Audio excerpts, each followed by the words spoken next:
I am Stephen Holder at One Buck Place along with Rick Stroud in the St. Petersburg Times. Bucks not able to get on the practice field today. Just too rainy out there, lots of puddles.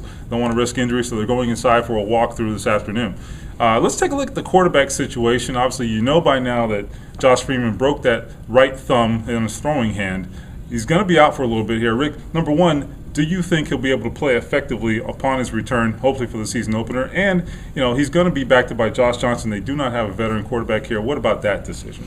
Well, I mean, the doctors and even the ones we've talked to have agreed that he'll be able to play in 3 weeks or so, but it's a pain management issue. It depends on, how much that swelling goes down, how he's able to grip the football, and his accuracy with it. And remember now, he's not going to be able to really throw the football maybe as late as the Wednesday before the opener, but he did put in a lot of work in the offseason. They're going to rely on that, the fact that he had a lot of throwing with Mike Williams and Aurelius Penn and those guys, and so they think that muscle memory will be there and he'll be okay. The other question is, this brings to point not having a veteran quarterback. Josh Johnson only has 4 games started in this league. He was 0-4 last year. That's fewer than Josh Freeman. And Rudy Carpenter, their third quarterback, has never played. So, you got to have Josh Johnson get a lot of reps in this third preseason game. They'll play him as if he's the starter into maybe the second half and try to get him going because you're just not quite certain whether Freeman will be back. Now, another item that's happened this week is that they've changed the depth chart. Some moves over there, and Raheem Morris promised that he wanted to do that by the third game. Tell us about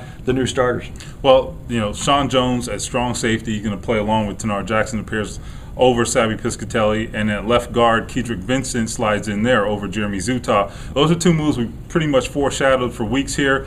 They're not necessarily saying these are the regular season starters, but essentially they are the regular season starters because they wanted to have that group in place for this third preseason game, so you can pretty much assume these are the guys who are going to line up on opening day. I think, given Piscatelli's struggles last year, they certainly are justified in going away from him, but he'll still play in a 3-man rotation. And Kedrick Vincent, I tell you, we've heard a lot about his ability to play physically, and that's where I think Jeremy Zutaw lacks some prowess, and they really want to be able to get physical and get downhill in that running game, and that's where Kedrick Vincent was so prolific for the Carolina Panthers, I think. So, 2 interesting changes, and they'll certainly impact this team's fortunes and the way they look going forward. Stay tuned to TampaBay.com for more.